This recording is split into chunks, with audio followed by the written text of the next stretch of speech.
Welcome to the World of Eora, a news and lore podcast about the Pillars of Eternity games, as well as Obsidian Entertainment's upcoming release, AVOWED.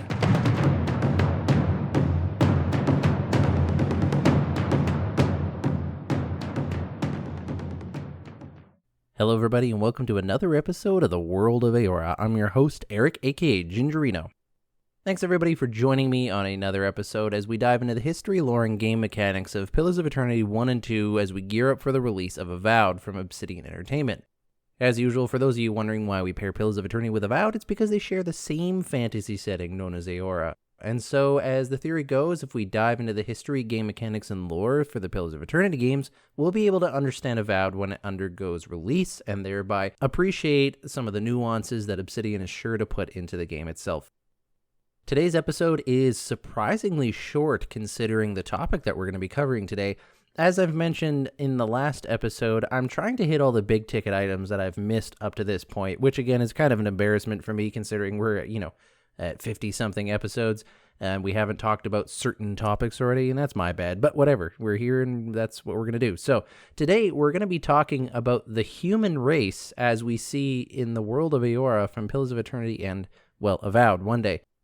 This episode might surprise you in how short it is. There's not really a lot of lore about humans, not because they don't have lore to begin with, or not because they're not interesting, but because there's just not a lot written about them. And I think that's purposely done. I think humans are, in most fantasy video games or any form of interactive media, they're usually the kind of, I don't want to say plain Jane race, but they're usually kind of the generic race more that you for a catch-all for everything that isn't in the other races. You know, if you're wanting to play a kind of character that doesn't quite fit any of the other races, well, you can usually find a way to fit it into the human aspect. At least that's how I've always understood it.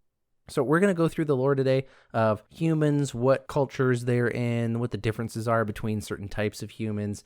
So join me, won't you, in today's discussion on the human race as seen in Pillars of Eternity in the World of Eora. I'm curious. What exactly did you find there? One of the first and foremost things that I want to bring up about humans in the World of Eora is that they're not always referred to as humans. They're actually more often referred to as folk. Just the word F-O-L-K, folk. And so in the Pillars of Eternity games and probably AVOWED, if anyone is referring to someone as a folk, that probably means human. That's just the word that they're using in this fantasy world to mean human. All of today's information can be found on the Pillars of Eternity fandom website. There is obviously some stuff that we can find in the Pillars of Eternity guidebooks for the official lore, but most of that information is actually on the Wikipedia. So we're just going to read everything from that webpage.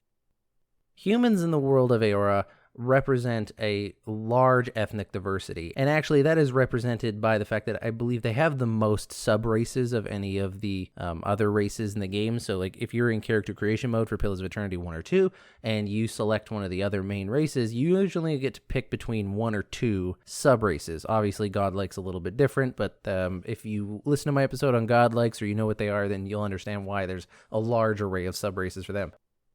They're also the most abundant. Humans are definitely the most common of any of the races in the world. I wouldn't say that there's more humans than anything else, but humans definitely take up the biggest piece of the pie. There are a lot of humans everywhere. If there's anything our human race is good at, it is making more of us. And so you'll see the human race common in pretty much all of the areas of the world. They're common in the Dyrwood, which is the setting for the first Pillars game. They're common in the Aedir Empire, which is the mother nation for the Dyrwood. They're common in Old Valia, which is an old empire that we read about in the lore, but we don't actually see in the games. Valian Republics, which is on the same continent as Dyrwood. They are everywhere. And humans or folk tend to be kind of the middle ground for all of these other races. They're not as large as the big Amaoan race is. They're not as large and as beefy, but they're definitely not as small as an Orlan. So they're not as strong as an Amaoan, but they're stronger than an Orlan.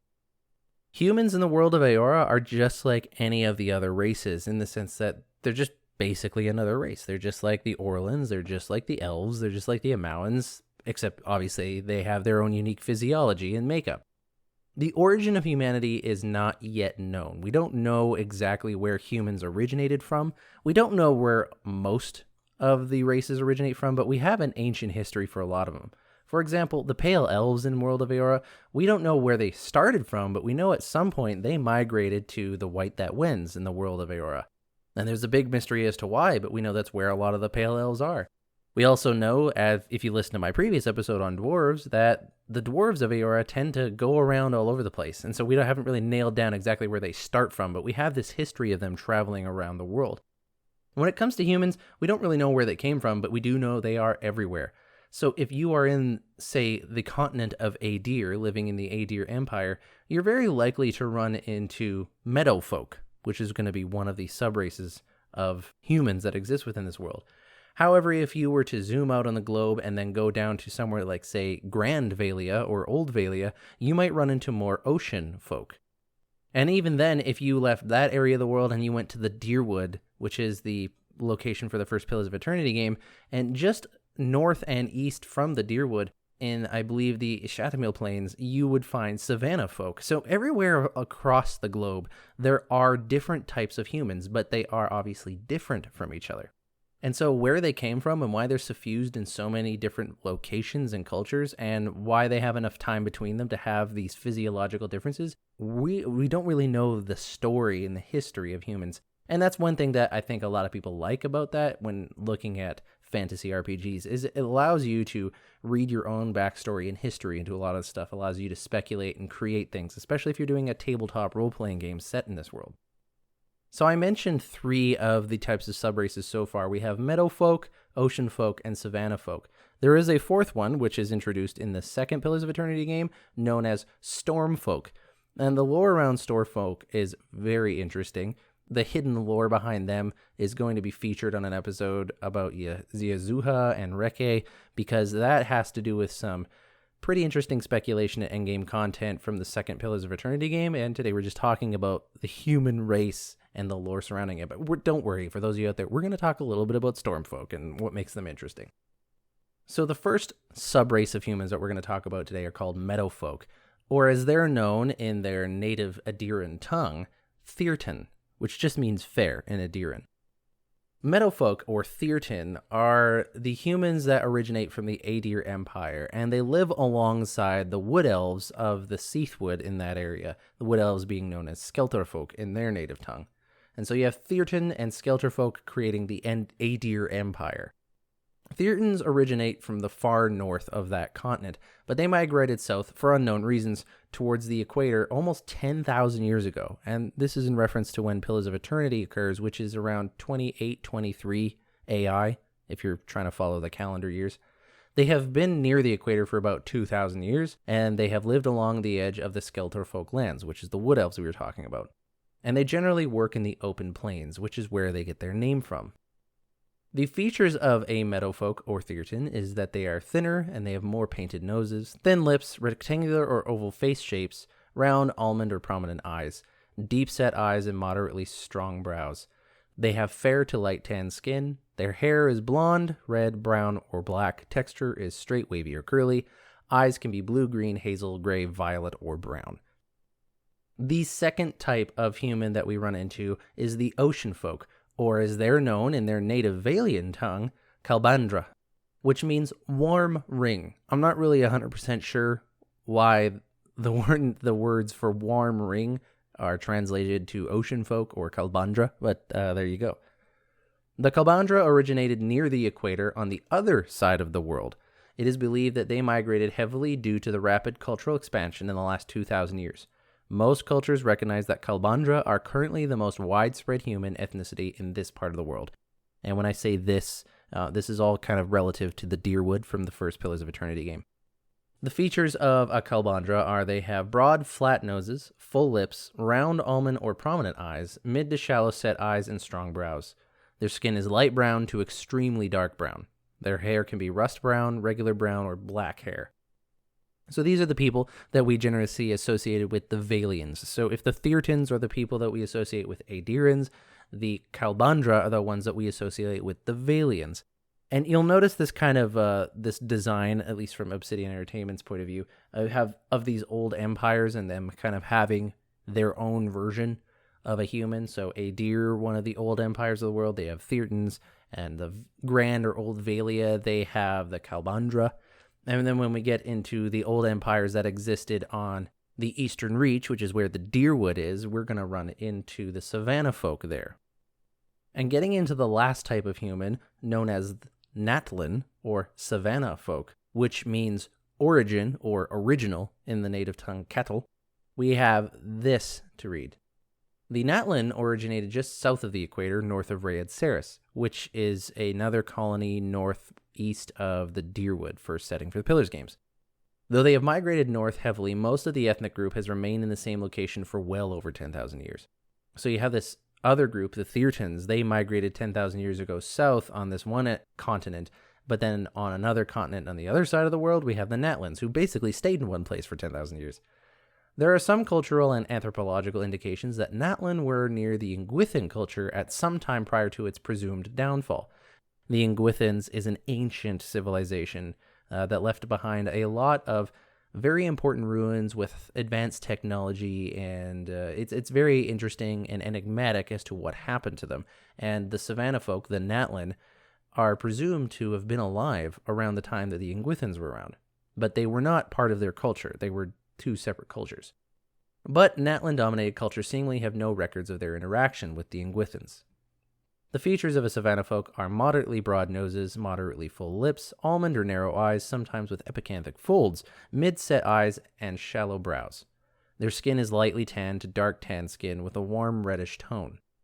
The hair of a Natlin is auburn, green-brown, brown, or black hair.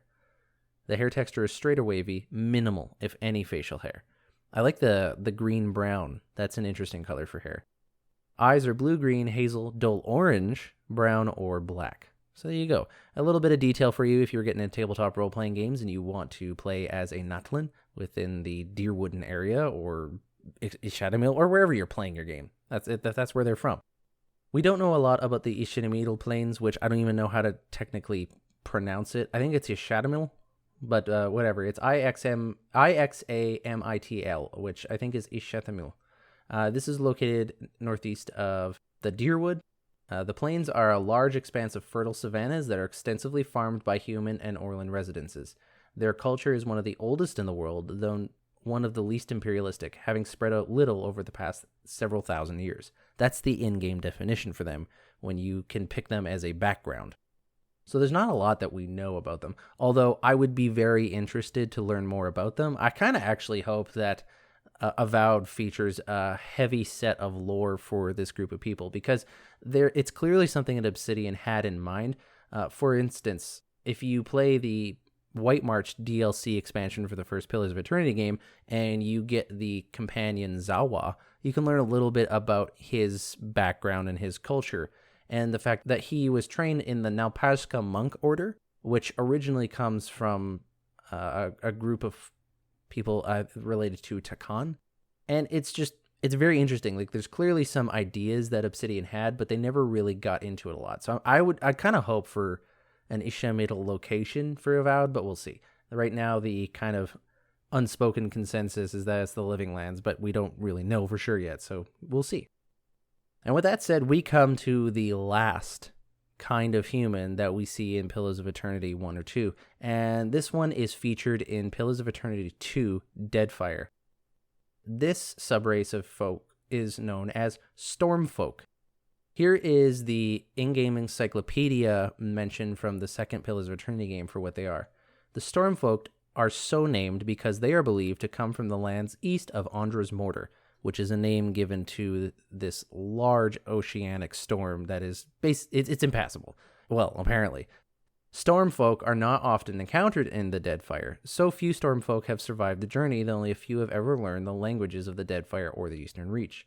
The stories they tell of their homelands diverge so greatly that even a diligent scholar cannot assemble a coherent picture of their cultures.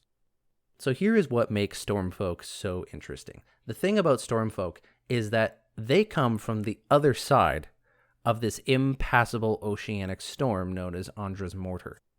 This is kind of what the setup is for the Deadfire Archipelago, which is the setting for the second Pillars of Eternity game. The Deadfire Archipelago is a frontier land. It's one of these locations that have not been settled by the civilized races of the world, and it has not been organized and made lawful and all that kind of stuff. It's a lawless frontier where, the powerful or the strong or the shrewd are able to survive. But if you don't have what it takes, you can't make it there. Now, of course, unless you were born and raised in the area as a Huana, but that's besides the point. In this area, the Deadfire Archipelago, there is this oceanic storm known as Andra's Mortar. And when I say this is massive, I mean this storm is huge.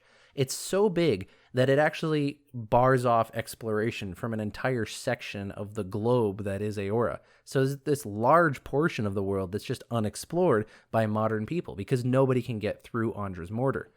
Nobody understands where Andra's Mortar comes from or how it is perpetuated, but all they know is that it is this intense, constant storm that no one can get past. I did an entire episode on it. If you're interested in learning more about it, you can go find my episode on Andra's Mortar.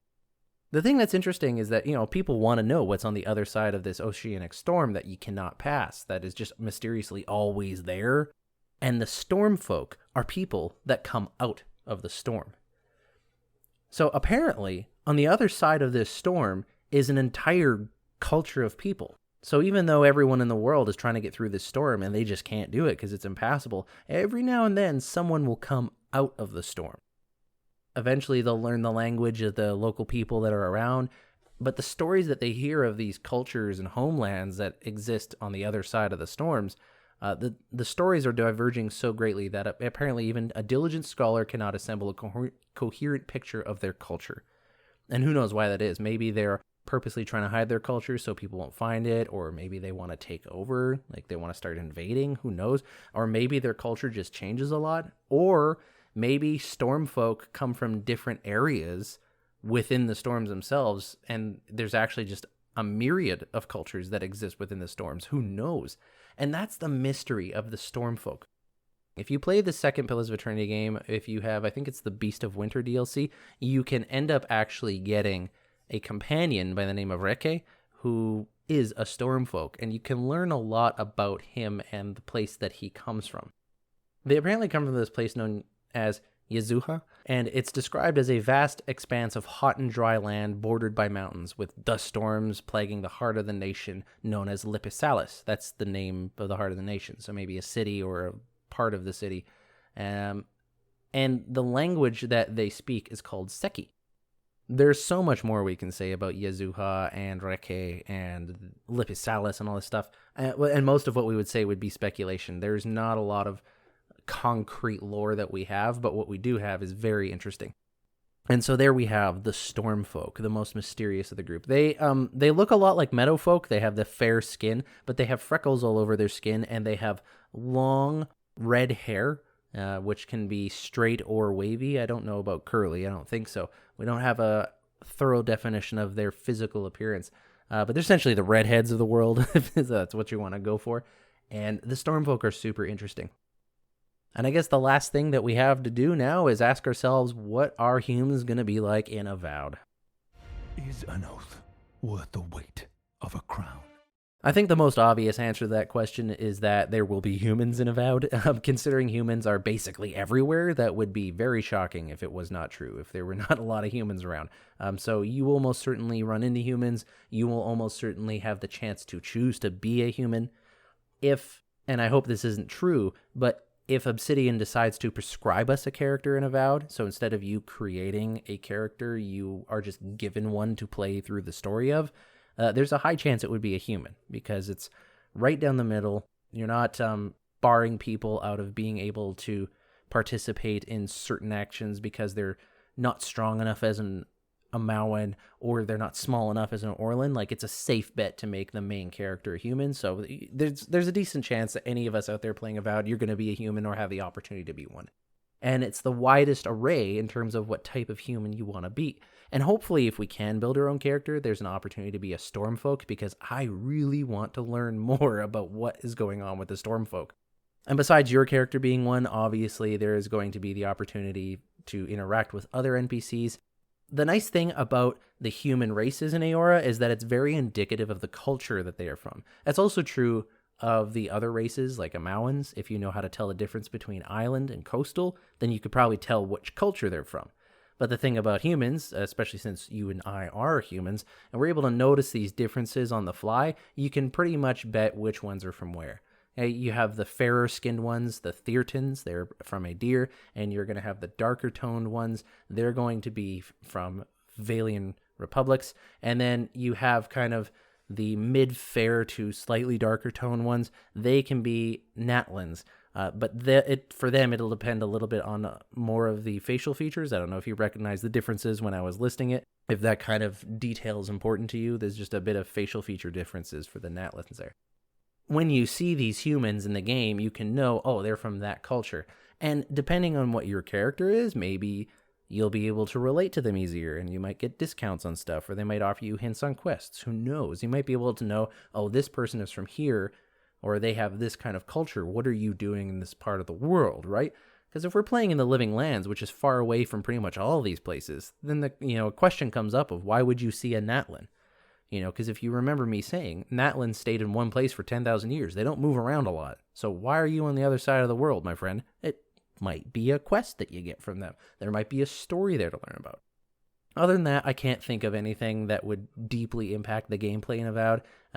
It's pretty much just obvious stuff, but a lot of that nuance, like I said, of understanding where they come from. That would be something that's interesting too in Avowed, if we could learn a little bit more history of where humans came from, like where did they first start out from? I wonder where the cradle of life is in the world of Eora. They've never addressed that. No, and why would they? I don't need to address every single thing in this world, but it's something I always wonder about. Anyways, that's today's episode. Thank you everyone for listening on this episode on the human species, or folk people as they're referred to in this world of Eora. Thanks for listening to today's episode on that. Not a very long episode. There's not a ton of things to talk about regarding humans, but there is a lot of them. So able to talk a little bit about a lot of things. Nothing new in terms of news for the show, just that I'm trying to do as many tops as I can before June 11th. I don't know if we're going to see Avowed at the showcase. I don't think it's unreasonable to think that we might see something, but I'm trying not to snuff any of that hopium that I know a lot of you out there are getting real deep into. So no news in regards to the show. Hopefully we see something on June 11th. I'm not playing anything new. I'm still playing Legend of Zelda, and I'm going to be playing that probably straight through to June and even in July, because it's a big game for those of you who have been into it. I'll still jump on Game Pass every now and then, see what's new, that kind of thing, just goof around. But yeah, right now it's just Tears of the Kingdom. Finally beat the first temple, I guess you could say, the first major dungeon, and this game's great. And I see why the open world design of Breath of the Wild and Tears of the Kingdom, I keep saying Tears because of a joke that me and my friend have at work. It's Tears of the Kingdom for anyone who hasn't looked into it. I can see why the open world design is successful. It's a lot of fun. I love discovering things. I like that there isn't the Ubisoft thing where there's map markers everywhere. You just you see it from playing the game. Honestly, I feel like if Ubisoft games did that, where instead of having map markers all over the map, you would see these things as you run around. You go, oh, hey, look, it's a tower. I can go over there to get information about the area. Or it's like, oh, hey, look, this is a location. I can go get loot over there. I feel like having an option to turn all of those icons off at the start of the game would make Ubisoft games way more fun, in my opinion. I mean, I know it would be nearly impossible to get all the map markers that way, but man, I feel like you'd get way more immersed and actually into it. But anyways, that's my little rant. We don't need to get on there. But if you have an opinion on that, what's your opinion? Email me, worldofaora@gmail.com. If you liked today's episode, send me an email and let me know. If you didn't like the episode, send me an email. Let me know. If you have any questions, comments, concerns, anything you want to bring up, send me an email. I love having conversations, especially about video games and all this geeky, nerdy stuff. And it's a lot of fun talking to you guys out there. Thank you for those who have been emailing and also responding on Spotify. Thank you for the person who forgave me for putting the dwarf episode out so long ago. I saw your response and I laughed at it. Thank you very much. If you want to follow the show on Twitter, you can, at World of Eora. I mostly just post updates on when the show releases episodes, but if anything else comes up, I'll be sure to post it there, or any news related to Avowed or Obsidian, etc., etc. That's it for today's episode. Everyone, thank you so much for listening to this episode. That's all for today. I'm your host, Eric, aka Gingerino, and I'll see you guys next time.